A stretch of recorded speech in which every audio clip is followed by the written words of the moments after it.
साहेब आशिषजी शेलार यांचं मनापासून स्वागत। अगदी काही वेळामध्ये पत्रकार परिषद आणि हा पक्षप्रवेश सोहळा होणार आहे। कुठल्याही कार्यकर्त्यांनी आतमध्ये येऊ नये, फक्त पत्रकार आणि सन्माननीय पाहुणे या ठिकाणी सभागृहामध्ये येतील। आदरणीय देवेंद्रजी, माननीय चंद्रशेखरजी बावनकुळे साहेब, नांदेडचे खासदार प्रतापराव चिखलीकर, माननीय अशोकरावजी चव्हाण साहेब, आदरणीय आशिषजी शेलार साहेब, हर्षवर्धन पाटील साहेब, या सगळ्यांचं मी मनापासून स्वागत करतो।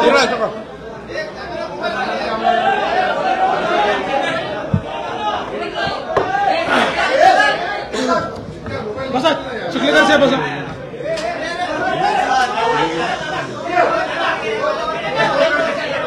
या राजूरकरजी, या ठिकाणी आपल्या सगळ्यांचं मनापासून स्वागत आहे। या ठिकाणी उपस्थित असलेले सर्व आपले मीडियाचे प्रतिनिधी, वर्तमानपत्राचे प्रतिनिधी, या ठिकाणी उपस्थित असलेले इलेक्ट्रॉनिक मीडियाचे आपले सगळे प्रतिनिधी, मला याची पूर्ण कल्पना आहे की आपल्या सगळ्यांना या ठिकाणी होत असलेल्या ऐतिहासिक राजकीय घडामोडीचे साक्षीदार, जरा सोडा राजेश, मीडियाच्या लोकांना सोडायला सांगा, जरा मीडियाच्या मित्रांना सोडायला सांगा। हरकत नाही, एक मिनिट जरा सगळ्यांनी सहकार्य करावे। आपल्या मीडियाच्या सर्व मित्रांना आज शांतपणे येण्याची व्यवस्था करण्यात यावी। राजेशजी जरा बघा, नवनाथ बन बघा, संतोष पांडे जरा देखील, सगळे ओमप्रकाश, मीडियाला सोडावं, कार्यकर्त्यांनी थोडा सहकार्य करावं, कार्यकर्त्यांनी थोडं सहकार्य करावं। बाहेर सुद्धा कार्यक्रम पक्षप्रवेशाचा आणि माननीय देवेंद्रजी आपल्याशी संवाद करणार आहेत। आले सगळे, येऊ दे येऊ दे।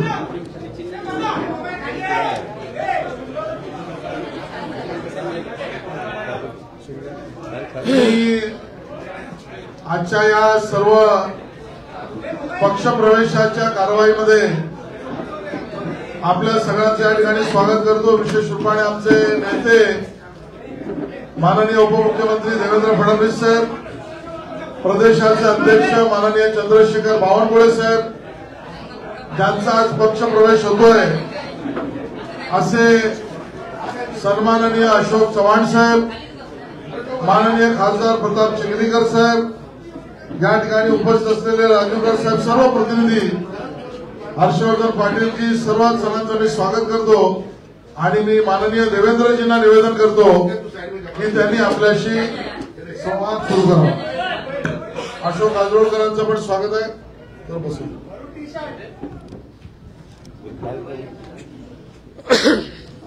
माननीय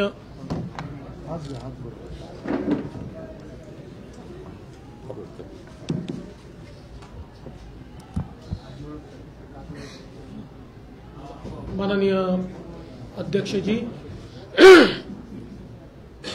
आज आमच्या सगळ्यांकरताच अतिशय आनंदाचा दिवस आहे की महाराष्ट्रातलं एक अतिशय ज्येष्ठ नेतृत्व, अनेक वर्ष महाराष्ट्र विधानसभा, देशाची लोकसभा ज्यांनी गाजवली, या गिरीशभाऊ इकडे मागे,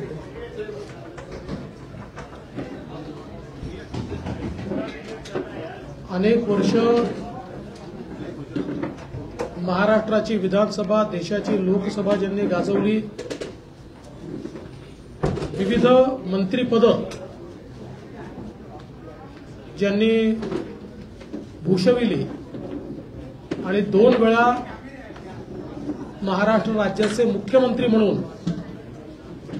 ज्यांची कारकीर्द आपल्याला पाहायला मिळाली, असे ज्येष्ठ नेते माननीय अशोकरावजी चव्हाण साहेब हे आज भारतीय जनता पक्षात प्रवेश करता आहेत। मी सर्वप्रथम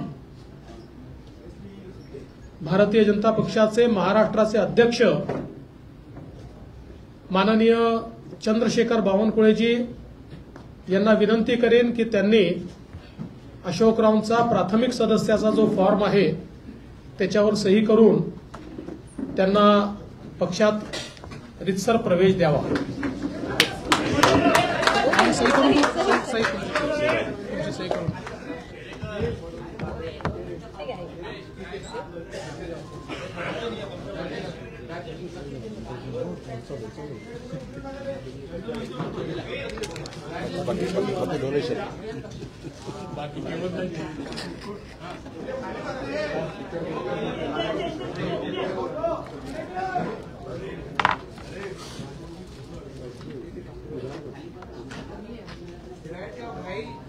इतकी पक्षाची सीट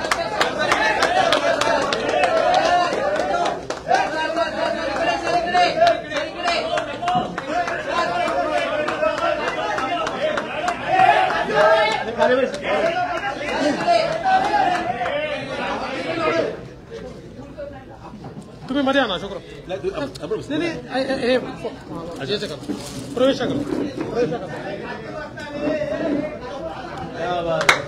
भारतीय जनता पक्षाचा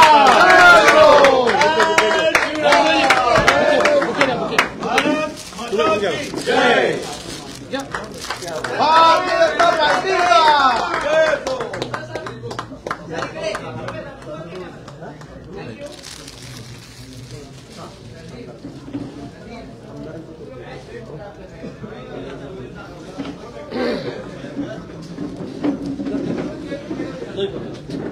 माननीय अशोकराव चव्हाण साहेब, अमर राजूरकर आहे, हो, अमर राजूरकरजींचा देखील माजी आमदार या ठिकाणी प्रवेश होत आहे। अमर राजूरकरजी आपल्याला माहिती आहे नांदेडचे आहेत, माजी आमदार आहेत, विधान परिषदेचे सदस्य राहिले आहेत आणि नांदेड जिल्ह्यामध्ये एक अतिशय निष्ठावंत अशा प्रकारचे पदाधिकारी म्हणून वर्षानुवर्ष त्यांनी काम केलं आहे। त्यांचा देखील या ठिकाणी प्रवेश होतोय।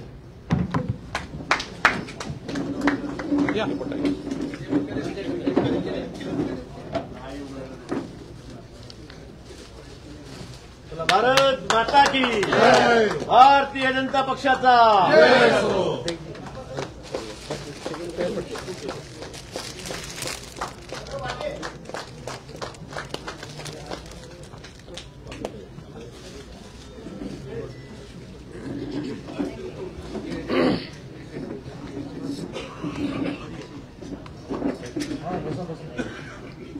सर्वप्रथम मी भारतीय जनता पक्षामध्ये माननीय अशोकराव चव्हाण साहेब, अमर राजूरकरजी यांचं मनपूर्वक स्वागत करतो आणि निश्चितच त्यांच्यासारख्या ज्येष्ठ नेत्याच्या प्रवेशामुळे महाराष्ट्रामध्ये भारतीय जनता पक्षाची आणि महायुतीची शक्ती ही भक्कम झाली आहे, ती वाढली आहे, याबद्दल आमच्या कोणाच्याही मनात शंका नाही। आज आपण पाहतोय की देशभरामध्ये माननीय प्रधानमंत्री मोदीजी यांनी ज्या प्रकारे भारताला विकसित करण्याचं स्वप्न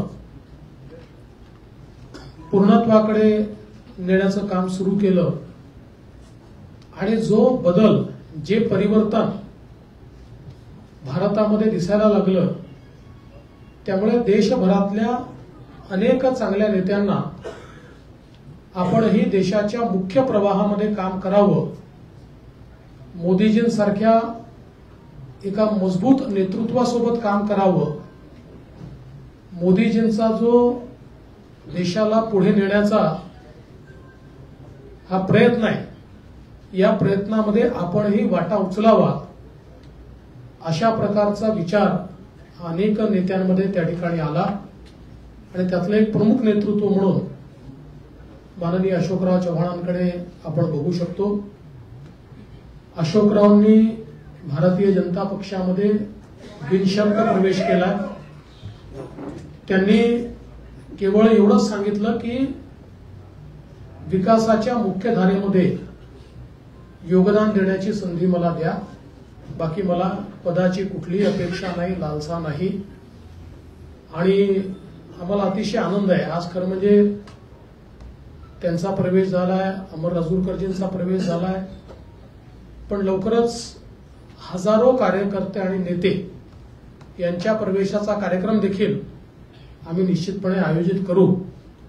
महाराष्ट्रामध्ये येत्या लोकसभेच्या निवडणुकीमध्ये त्यांच्या प्रवेशामुळे महाराष्ट्रात आणि विशेषतः मराठवाड्यात आमच्या महायुतीला एक विशेष बळ मिळेल आणि आम्हाला निश्चित त्याचा फायदा होईल, हा मला विश्वास आहे. मी पुन्हा एकदा आमच्या सगळ्यांच्या वतीने त्यांचं मनपूर्वक स्वागत करतो आणि माननीय अशोकरावांना बोलण्याची विनंती करण्याच्या आधी समोरून इशारे येत आहेत की हिंदीत देखील बोला, आणि अशोकरावांचा प्रवेश हा राष्ट्रीय बातमी असल्यामुळे मी हिंदीत देखील बोलतो. आज हम सभी के लिए बहुत हर्ष की बात है कि महाराष्ट्र के एक बड़े ही कद्दावर नेता, जो कई बार महाराष्ट्र की विधानसभा में, देश के लोकसभा में चुनकर आए, अलग अलग विभागों के मंत्री के रूप में काम किया, महाराष्ट्र में 2 बार मुख्यमंत्री के रूप में काम किया, ऐसे अशोकराव जी चौहान साहब, इन्होंने भारतीय जनता पार्टी में प्रवेश किया है. और अभी अभी हमारे प्रदेश अध्यक्ष बावनकुळे जी ने उनको पार्टी की प्राइमरी मेंबरशिप देकर और उनका ससम्मान भारतीय जनता पार्टी में प्रवेश लिया है. हमारे लिए बहुत हर्ष की बात है, क्योंकि आज हम सभी लोग देखते हैं कि पूरे देश में मोदी जी ने जिस प्रकार का विकास का कार्य किया है और जिस प्रकार से भारत का चेहरा और चित्र बदला है, इससे प्रभावित होकर कई पार्टियों के बड़े बड़े नेता जो है, इनको भी ये लगता है कि देश की इस विकास की राह में हम भी मोदी जी के साथ अपना योगदान दें. और इसी के चलते कई कद्दावर नेता भारतीय जनता पार्टी में आ रहे हैं. और महाराष्ट्र में हमारे लिए बहुत सौभाग्य की बात है कि अशोकराव चौहान जी जैसे एक कद्दावर नेता ने भारतीय जनता पार्टी में प्रवेश किया है. और जब हमारी उनसे चर्चा हुई, उस समय उन्होंने बहुत स्पष्ट रूप से कहा कि मैं बड़े से बड़े पद पर रहा हूं, इसलिए मेरे लिए पद कोई मायने नहीं रखता, मैं देश की मुख्य धारा में मोदी जी के साथ योगदान देना चाहता हूं और इसलिए भारतीय जनता पार्टी में मैं प्रवेश कर रहा हूं. तो हम सभी की ओर से हम उनका स्वागत करते हैं. उन्होंने कांग्रेस पार्टी का भी इस्तीफा दिया है और वे विधायक पद पर चुनकर आए थे, उस पद का भी उन्होंने इस्तीफा दिया है और उसके बाद फॉर्मली भारतीय जनता पार्टी को उन्होंने ज्वाइन किया है. आज उनके साथ पूर्व विधायक अमर राजूरकर जी ज्वाइन हुए हैं और भविष्य में बहुत बड़े पैमाने पर उनके साथ देने वाले, उनके प्रभाव से राजनीति करने वाले ऐसे कई कद्दावर नेता और कार्यकर्ता भी भारतीय जनता पार्टी में प्रवेश करेंगे. मैं ऐसा मानता हूं कि उनके प्रवेश के कारण महाराष्ट्र में और विशेष रूप से मराठवाड़ा में भारतीय जनता पार्टी और हमारी जो महायुति है, इसको निश्चित रूप से फायदा होगा. मैं उनका फिर एक बार बहुत बहुत स्वागत करता हूं, अभिनंदन करता हूं और उनसे निवेदन करता हूं कि वे आप सभी को संबोधित करें. राज्य के उप मुख्यमंत्री सन्माननीय देवेंद्र फडणवीस जी, महाराष्ट्राच्या भाजपाचे अध्यक्ष श्रीमान बावनकुळे जी, मुंबई काँग्रेसचे अध्यक्ष आमचे काय भाजपचे मुंबई भाजपचे सवयीचा परिणाम आहे. 50 वर्षाची सवय आहे. 50 वर्षाची सवय असल्यामुळे मुंबई भाजपाचे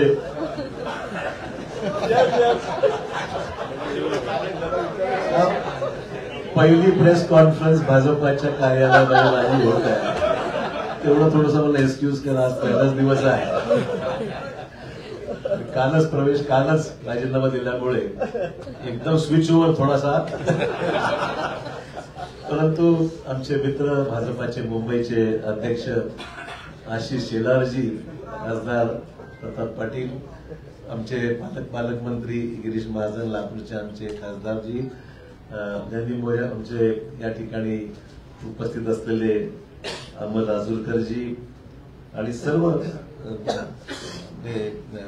विधान परिषदेतील आमचे नेते आणि सर्व आमचे सहकारी उपस्थित पत्रकार बंधू भगिनी आणि सहकारी मित्रांनो, सर्वप्रथम मी देशाचे प्रधानमंत्री श्री नरेंद्र मोदीजी, देशाचे गृहमंत्री अमित शाह साहेब, भाजपाचे राष्ट्रीय अध्यक्ष JP नड्डाजी, त्याचबरोबर उपमुख्यमंत्री देवेंद्र फडणवीसजी, बावनकुळेजी, आशिष शेलारजी आणि भाजपाचे असंख्य इथे चाहते, ज्यांनी मनापासून आम्हाला माझ्यावर प्रेम केलं. म्हणजे आम्ही विरोधी पक्षात असताना सुद्धा आणि सत्तेमध्ये असताना सुद्धा महाराष्ट्राची एक वेगळी परंपरा राहिलेली आहे की एकमेकांविषयी असलेले आमचे संबंध राजकारणाच्या पलीकडेही जाऊन सुद्धा आम्ही सर्वांनी एक दुसऱ्याला साथ दिलेली आहे. विकासात्मक कामासंदर्भामध्ये ही महाराष्ट्राची परंपरा राहिलेली आहे आणि त्यामुळे मला आज माझ्या आयुष्याची नवीन सुरुवात मी करत आहे असं मी निश्चित म्हणेन. इतके वर्ष मी गेल्या 38 वर्षाचा माझा हा राजकीय प्रवास हा मी आज बदल करत आहे आणि त्यातून आज भारतीय जनता पक्षाच्या या पक्षामध्ये प्रवेश करत आहे. प्रधानमंत्री नरेंद्र मोदी यांच्या नेतृत्वाखाली त्यांची ती स्फूर्ती घेऊन, त्यांची प्रेरणा घेऊन या देशामध्ये आणि राज्यामध्ये चांगलं काम करता आलं पाहिजे, सकारात्मक भूमिका घेऊन पुढील वाटचाल आपल्याला करता आली पाहिजे आणि राज्याच्या आणि देशाच्या प्रगतीमध्ये आपला हात आपण निश्चित योगदान दिलं पाहिजे. या प्रामाणिक भूमिकेतून मी आज या ठिकाणी आज पक्षामध्ये प्रवेश करत आहे. मला निश्चित सांगितलं पाहिजे की आजवर मी राजकीय क्षेत्रामध्ये, सामाजिक क्षेत्रामध्ये काम करत असताना एक सकारात्मक दृष्टिकोन, डेव्हलपमेंटल ऍटिट्यूड घेऊनच मी नेहमी पुढे राहिलेलो आहे. देवेंद्रजी विरोधी पक्ष नेते होते, मी मुख्यमंत्री होतो, तोही कालावधी त्यांनी अनुभवलेला, मी अनुभवलेला आहे आणि डेव्हलपमेंटल कामामध्ये नेहमी पॉझिटिव्ह भूमिका घेऊन आम्ही दुसऱ्याला साथ मी दिलेली आहे. आणि मलाही सुद्धा मला सांगितलं पाहिजे की विरोधी पक्षात असल्यामुळे सुद्धा कधी असं जाणवलं नाही. ठीक आहे, काही सहकारी तक्रारी होत्या, मान्य करेन, सरसकट सर्वांनाच काही समाधान असं म्हणणार नाही, परंतु न्याय जिल्ह्याला, मतदारसंघाला देण्यासंदर्भामध्ये देवेंद्रजींनी निश्चित आमच्यासाठी पॉझिटिव्ह भूमिका नेहमी घेतलेली आहे. असो, त्यामुळे जिथे मी राहिलेलो आहे त्या ठिकाणी मी परस्पर प्रामाणिकपणे काम केलेलं आहे आणि मी आपल्याला ग्वाही देऊ इच्छितो की भाजपामध्ये आज प्रवेश घेत असताना तीच भूमिका घेऊन प्रामाणिकपणे भाजपामध्ये काम करेन. पक्षालाही कसं ताकद मिळेल, आगामी निवडणुकीमध्ये यश जास्तीत जास्त जागेवर महाराष्ट्रामध्ये, देशात मिळेलच, महाराष्ट्रामध्ये सुद्धा कशा पद्धतीने अधिकच्या जागा या भारतीय जनता पक्षाला मिळू शकतील या बाबतीमध्ये निश्चित माझ्याकडून जो माझा अनुभव आहे, जो प्रयत्न आहे, तो निश्चित माझ्याकडून होणार आहे. हे राजकारण हे एक सेवेचं माध्यम आहे आणि मला वाटतंय की मला कोणावरही व्यक्तिगत टीका टिप्पणी कालही स्पष्ट केलेलं आहे. मला ठीक आहे, पक्ष सोडल्यानंतर अनेक सहकारी त्याच्यामध्ये काही विरोधी बोलतात, कोणी काही टिप्पणी करते, काही लोकांनी समर्थन केलंय, विविध ज्याला आपण म्हणू की मतभिन्नता असू शकते. व्यक्तिगत स्वरूपाचे कुठले दोषारोप मी कोणावर केलेले नाही, करणार नाही. मी आजपासूनच इथे पॉझिटिव्ह कामाला लागलेलो आहे. मला बावनकुळेजींनी आताच पावती दिलेली आहे पक्ष प्रवेशाची आणि त्यांना मी पैसे देऊन सुद्धा, म्हणजे उधार ठेवलेलं नाही, जी काही फीज आहे ती त्यांना मी पक्ष प्रवेशाची त्या ठिकाणी दिलेली आहे. आपल्याला माहिती की प्रधानमंत्र्यांनी सबका साथ सबका विकास हे ब्रीदवाक्य घेऊन या देशामध्ये अनेक महत्वपूर्ण पैलू विकासाच्या संदर्भातले देशाभरात आपण पाहतोय की मोठ्या प्रमाणावर जे इम्प्रेस आम्ही झालेलो आहोत. आम्ही म्हणजे मला सांगायला हरकत नाही, आम्ही विरोधी पक्षात असताना सुद्धा कधीही व्यक्तिगत स्वरूपाचे दोषारोप एकमेकावर कधी केले, मी तरी कोणावर केले नाही. आणि जे चांगलं काम झालं, आमच्या काळात जे चांगलं काम झालं त्याची प्रशंसा देवेंद्र भाऊंनी वेळोवेळी केली. आम्ही सुद्धा त्यांच्या विद्यमान सरकारने जे चांगलं काम होत आहे त्याची प्रशंसा आम्ही सुद्धा केलेली आहे. कधी वेळेवर आमच्यावर टीका होते की तुम्ही फार माइल्ड आहात, तुम्ही काही टीका विरोधी पक्षावर करत नाही किंवा सत्ताधारी पक्षावर करत नाही. हेतू तो नाही आहे. महाराष्ट्राची जी परंपरा आहे, जी सभागृहामध्ये एकमेकाविषयी असलेली जी भूमिका असते विरोधी म्हणून, ती माझा प्रामाणिकपणे विरोधात असताना केलेलीच आहे. परंतु सभागृहाच्या बाहेर मात्र व्यक्तिगत स्थिती जाऊन पॉलिटिकल जाऊन महाराष्ट्राने पाहिलेलं आहे. महाराष्ट्राच्या या विधिमंडळामध्ये अनेक दिग्गज आम्ही पाहिलेले आहेत आणि त्या दिग्गजांचे संबंध सभागृहात जरी कटुता काही ठिकाणी आली असेल पण सभागृहाच्या बाहेर मात्र एकमेकांविषयी आदर बाळगूनच जी भूमिका वठवायची असतील, पक्ष धोरणं असतील, कामासंदर्भातल्या अपेक्षा असतील, ती सर्वांनीच राबवलेली. म्हणून ती परंपरा महाराष्ट्रात कायम राहावी अशा प्रकारची निश्चित आम्हा सर्वांची माहिती भूमिका निश्चित राहणार आहे. एक नवीन सुरुवात भारतीय जनता पक्षाची जी काही ध्येय धोरणं आहेत त्या पद्धतीने निश्चितच काम केलं जाईल. पक्षाच्या भूमिकेतून जे आदेश पक्ष मला देईल, उपमुख्यमंत्री देवेंद्र फडणवीस सांगतील त्या पद्धतीने निश्चित आगामी काळामध्ये काम करण्याचा माझा मानस आहे. कुठलीही मागणी मी त्यांच्याकडे मी केलेली नाही. जे मला त्या ठिकाणी सांगितलं जाईल त्याप्रमाणे निश्चित मी काम करेल. माझ्या आधीच्या पक्षातील माझ्या सहकार्याचे मी आभार मानते. या निमित्ताने इतके वर्ष आम्ही एकत्र राहिलो. ठीक आहे, हा माझा व्यक्तिगत निर्णय होता, मला कोणी जा म्हणून सांगितलं नाही आणि मी शेवटपर्यंत, लोक म्हणतात काल परत तुम्ही पक्षाकडे तिथे बसला होता आणि अचानक तुम्ही स्विच ओव्हर झाला. मी म्हटलं शेवटच्या क्षणापर्यंत मी जिथं आहे त्याचं काम मी केलेलं आहे आणि आज जेव्हा मी त्यानंतर माझी भूमिका मी या ठिकाणी स्पष्ट केलेली आहे. त्यामुळे मित्र बस एवढंच या निमित्ताने मला सांगायचं. मी अधिक काही याच्यावर आज तरी भाष्य करणार नाही. मी सुद्धा या पक्षात नवीनच आहे, त्यामुळे सगळ्याच गोष्टीवर आज काही बोलण्यापेक्षा निश्चित योग्य वेळी मैं आज भारतीय जनता पार्टी में यहाँ पर मैंने प्रवेश लिया है और मैं आभार मानना चाहूंगा देश के प्रधानमंत्री श्री नरेंद्र मोदी जी का, फिर देश के सम्माननीय गृह मंत्री अमित भाई शाह जी का, राष्ट्रीय अध्यक्ष जे पी नड्डा जी का, देवेंद्र फडणवीस जी का, बावनकुळे जी का, आशीष शेलार जी का, सभी नेता जो मेरे साथ में बैठे हुए, मेरे नांदेड़ से आए हुए हमारे सहयोगी अमर राजूरकर जो एमएलसी रह चुके हैं वो भी आए हुए हैं, उनका भी प्रवेश आज हुआ है.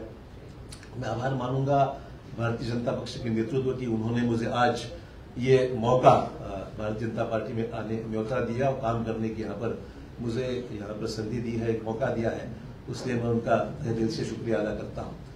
सार्वजनिक जीवन में काम करते हुए एक पॉजिटिव एटीट्यूड लेके, डेवलपमेंटल एटीट्यूड लेके आने वाले समय में काम करने की भूमिका मेरी है, पहले भी रह चुकी है और आज भी मैं जो आया हूँ इस नए क्षेत्र में नई शुरुआत जब कर रहा हूँ तो मैं इसी डेवलपमेंट, प्रधानमंत्री जी को जो सबका साथ सबका विकास ये भूमिका लेकर प्रधानमंत्री जो पूरे देश भर में जिन्होंने नेशनल इंटरनेशनल लेवल पे एक अलग अपनी छवि बनाकर एक अच्छा काम करके दिखाया है, निश्चित तौर पर इम्प्रेस हूँ, निश्चित रूप से इम्प्रेस हूँ मैं. इसमें कोई अलग भूमिका नहीं है. जो अच्छा होता है तो अच्छा ही बोलना चाहिए, जो खराब है तो कभी शिकायत भी हमने की है तो मैं नहीं बोलूंगा.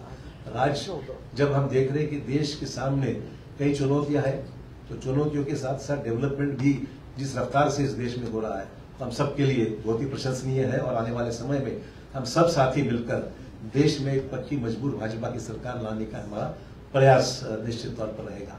बस इससे ज्यादा मैं आपका वक्त नहीं लूंगा. मैं आप सबका आभारी हूँ.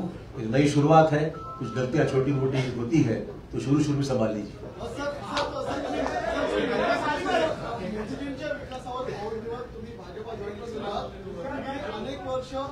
अनेक वर्ष काँग्रेसमध्ये काम केलेले आहेत, अनेक आमदार हे देखील मोदींच्या विकासावर या ठिकाणी इम्प्रेस झाले असतील, तुमचे सहकारी असतील, ते सुद्धा भाजपा जॉईन करणार आहेत का? मला मुद्दाम सांगितलं पाहिजे, मी कोणालाही, हा माझा व्यक्तिगत डिसिजन होता, मी कोणालाही आमंत्रित किंवा निमंत्रित केलं नाही. बाकीचा विषय देवेंद्रजी आणि ते पाहतील काय करायचं. मी काही त्याच्यामध्ये कळ सांगतो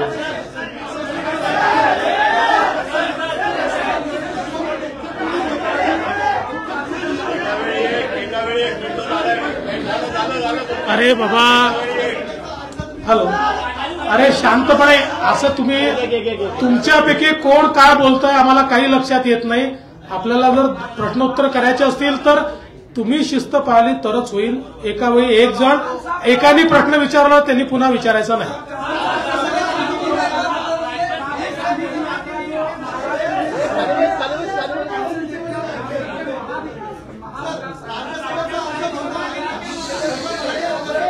राज्यसभेचा अर्ज भरणारांचा असं आहे की राज्यसभेचे अर्ज कोण भरतील कोण भरणार नाही याचा निर्णय केंद्रीय भारतीय जनता पार्टी करते.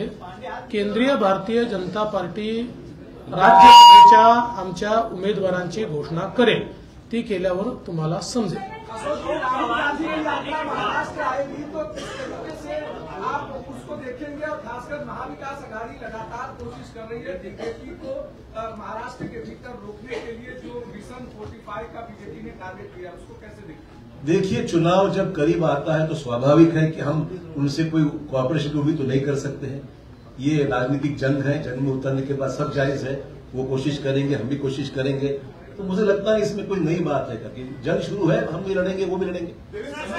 आपने कहा कि आपका व्यक्तिगत निर्णय है, आपने आखिर तक किया. जी. ऐसे बहुत से लोग हैं जो चाहते हैं कि विकास के राह पर आगे जाए, मोदी जी के साथ बढ़ाए, मेन स्ट्रीम में आए.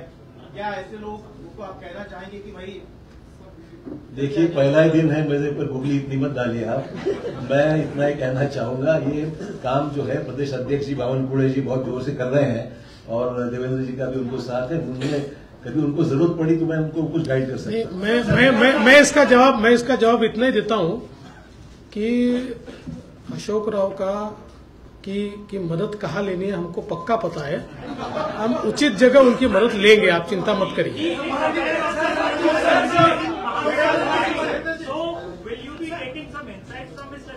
हाँ, 100%. देखिए, उनका केवल महाविकास आघाड़ी ने उनका एक प्रदीर्घ अनुभव रहा है, तो उनके अनुभव का यानी पॉलिटिकल अनुभव का भी और एडमिनिस्ट्रेटिव अनुभव का भी फायदा लेंगे.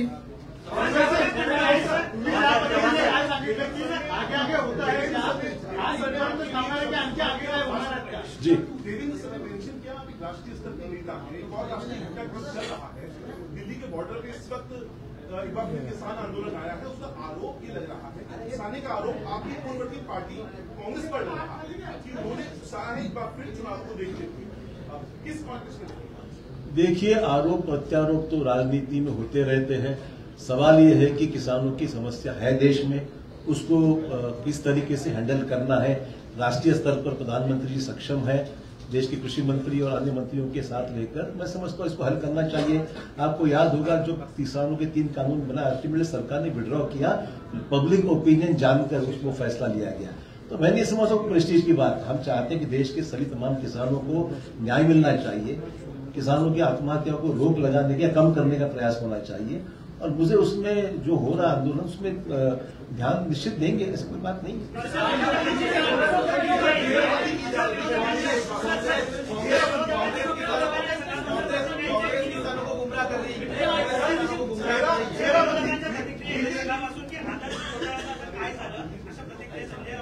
हा उशीर आला प्रश्न, पहिलाच यायला पाहिजे. असं आहे काय? अरे भाई, जवाब तो सुनो यार. आप एक आदमी प्रश्न पूछते और जवाब भी सुनते नहीं हो. असं आहे, हा प्रश्न हायकोर्टामध्ये आमच्या बाजूने निकाल लागलेला आहे. अपीलमध्ये काही एजन्सीज गेलेल्या आहेत. ठीक आहे, लिगल प्रोसेस जी आहे ती फॉलो होईल. पण हा एक राजनीतिक ऍक्सिडेंट म्हणावा लागेल, मला एवढंच म्हणायचं आहे. आणि I face enough of that. मला वाटतं की फार काही चिंतेचा विषय वाटत नाही.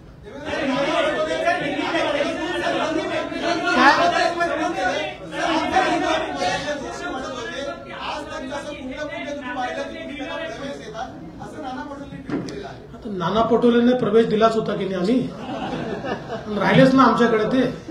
आता त्यांची सवय आहे, ते एका ठिकाणी टिकूच शकत नाही, कुठल्या एका पदावर टिकू शकत नाही. आता त्यांना अध्यक्ष बनवलं होतं ते सोडून गेले.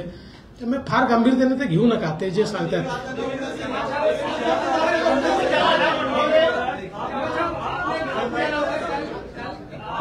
पहले तक कांग्रेस में बैठक में हिस्सा फैसला लिया था उसके बाद अगले दिन क्या ये रातों रात लिया गया फैसला है? नहीं, जरूरी नहीं ऐसा है कि सोच विचार तो चल ही रहा था और मैं देख रहा था अच्छा मुहूर्त है आज का तो उसने कर दिया उसने। ऐसा कोई जरूरी नहीं कि कोई चीज को कोई रीजन देना चाहिए। जी और फिर आपने बीजेपी में प्रवेश करने का फैसला लिया जी। तो जो अचानक से इतना सा बड़ा कर लेना जी। इतना कठिन है आसान है। और दूसरा चीज कांग्रेस वाले कह रहे हैं कि पार्टी ने इतना सब कुछ दिया, सब कुछ बनाया, उसके बावजूद आप पार्टी छोड़ के जा रहे हैं, तो ये विश्वासघात है पार्टी। देखिए, मैं ये दो चीजों के लिए अलग जवाब देना चाहूंगा। सबसे पहले तो ये फैसला आसान नहीं था, बिल्कुल कहूंगा। It was a total switch over, change over, और ये करने के लिए काफी विचार विमर्श करना पड़ा। ये मैं जरूर कहूंगा कि it was not easy decision for me, but I took it in the interest of the state of Maharashtra, in the interest of my own district, in the interest of the nation। मैं बोला कि कुछ चीजें अच्छी हो रही तो उसमें अपना योगदान होना चाहिए। पॉलिटिकल भरे जो भी चीजें हैं, let us get involve into the nation building process. इसमें समय लगा है। It was not a one day snap decision, ये मैं कहना चाहूंगा। जहां तक लेट मी कंप्लीट। दूसरा इशू है सर, जरूर पार्टी ने मुझे बहुत कुछ दिया, मैं नहीं मना नहीं कर रहा हूँ, पर ये भी सच है मैंने भी पार्टी के लिए बहुत योगदान दिया, जिसके लिए महाराष्ट्र में कांग्रेस पार्टी को निश्चित ताकत मिली, ये भी कोई डिनाई नहीं कर सकता। तो it was not, I am not, मतलब ये मैं पर्सनली ऑब्लाइज हूँ पार्टी के लिए, मेरे पार्टी की लीडरशिप के लिए ऑब्लाइज हूँ। बट अचानक अगर तुम मेरे बौछार कोई चीज की करते हो जो उचित नहीं है, ठीक है, मैंने फैसला किया इंडिविजुअली, मैंने पार्टी को डैमेज करने की कुछ नहीं किया, it was my own personal decision. But मैंने भी पार्टी में मेरा योगदान क्या है वो मेरी स्टेट नेशनल पार्टी जानती है। You were not listened by your central leadership. That is what being said, and the state leadership. You were also unhappy with the state leadership. Let's not talk about what has happened. We are switching on to a new system now, so I think it's better we discuss the current system.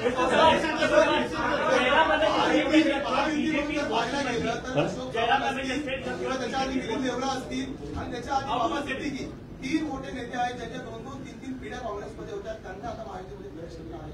ही परंपरा राखली आहे। दुसरी परंपरा होती विरोधी पक्ष नेते महायुतीमध्ये येण्याची, ती पण कायम राहील काय? ते विरोधी पक्ष नेत्यांना तुम्हाला विचारावं लागेल। आमचं काही एक मी स्पष्टपणे सांगतो, आम्ही कुठलंही टार्गेट घेऊन चालत नाहीये। पण ज्या ठिकाणी आम्हाला असं वाटतं की हे नेते आपल्यासोबत येऊ शकतात आणि त्यांच्या येण्यामुळे पक्षालाही फायदा आहे, राज्यालाही फायदा आहे, अशा अनेक नेत्यांची आमची चर्चा चालू असते। त्यांना जर असं वाटलं की नाही मुख्य धारेमध्ये आपण गेलं पाहिजे, मोदीजींसोबत गेलं पाहिजे, तर आमचा म्युच्युअल त्याच्यात तो विचार फायनल होतो आणि त्याच्यानंतर प्रवेश होतो। तर हे खरंच आहे की अजून काही नेते आमच्यासोबत चर्चेमध्ये आहेत। नाही, असं काही यादी वगैरे हा विषय नाही। नाही, असा काही 14 आमदार आणणार आणि ते वगैरे हे आकड्यांमध्ये आम्हाला जायचं नाही। मी एवढंच सांगतो की जमिनीशी जुडलेले जे नेते आमच्यासोबत येतील त्यांचं आम्ही स्वागत करू।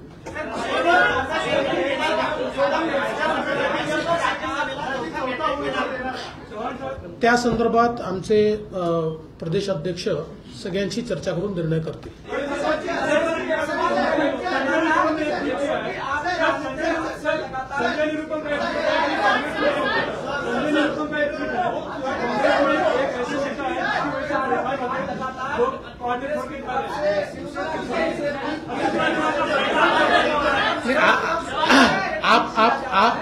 आपने जिनकी बात की मैं उनको अड़चन में नहीं लाना चाहता, पर उनका भी इंतजार है, उनसे हमारी कोई बातचीत नहीं है। पर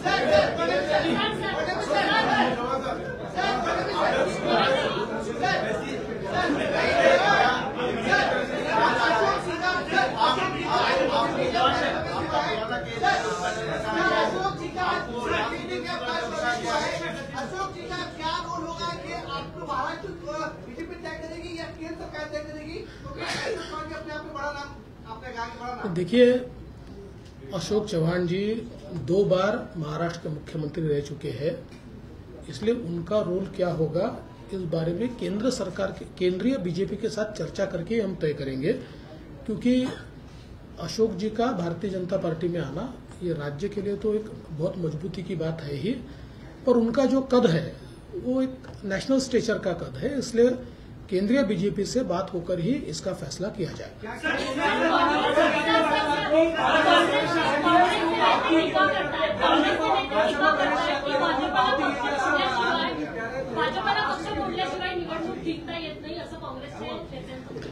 माझा त्यांच्यावर उलटा आरोप असा आहे की त्यांना त्यांचा पक्ष सांभाळता येत नाही, त्यांना त्यांच्या पक्षात नेते सांभाळता येत नाही, त्यांना त्यांच्या पक्षामध्ये मोठ बांधता येत नाही, कारण कोणाचा पायपोस कोणाच्या पायात नाही. आज हे सगळे मोठे नेते इतके वर्षाची त्यांच्या पक्षातली पुण्याई सोडून आमच्यासोबत का येत आहेत? याचं कारण आहे की आज काँग्रेसमध्ये जे वातावरण आहे, आज काँग्रेसमध्ये पार्टी कुठल्या दिशेने चालली आहे हेच कोणाला समजत नाही.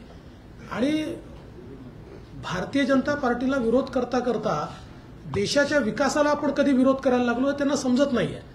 आणि मग जे नेते आहेत, सीझन नेते आहेत, ते ज्यावेळेस दृष्टिक्षेप टाकतात त्यावेळेस त्यांच्या लक्षात येतं की बाबा आपण काय करतोय, आपलं नेतृत्व काय करतंय. मग त्यापेक्षा देशाच्या मुख्य धारेमध्ये आपण गेलं पाहिजे, म्हणून लोक आमच्यासोबत येतात. त्यामुळे त्यांनी पहिले आत्मचिंतन केलं पाहिजे की त्यांना घर का सांभाळता येत नाही. ज्यांनी काँग्रेस मोठी केली, ज्यांनी आपलं सर्वस्व काँग्रेसला दिलं, असे नेते का आपल्याला सांभाळता येत नाही याचं आत्मचिंतन त्यांनी केलं पाहिजे.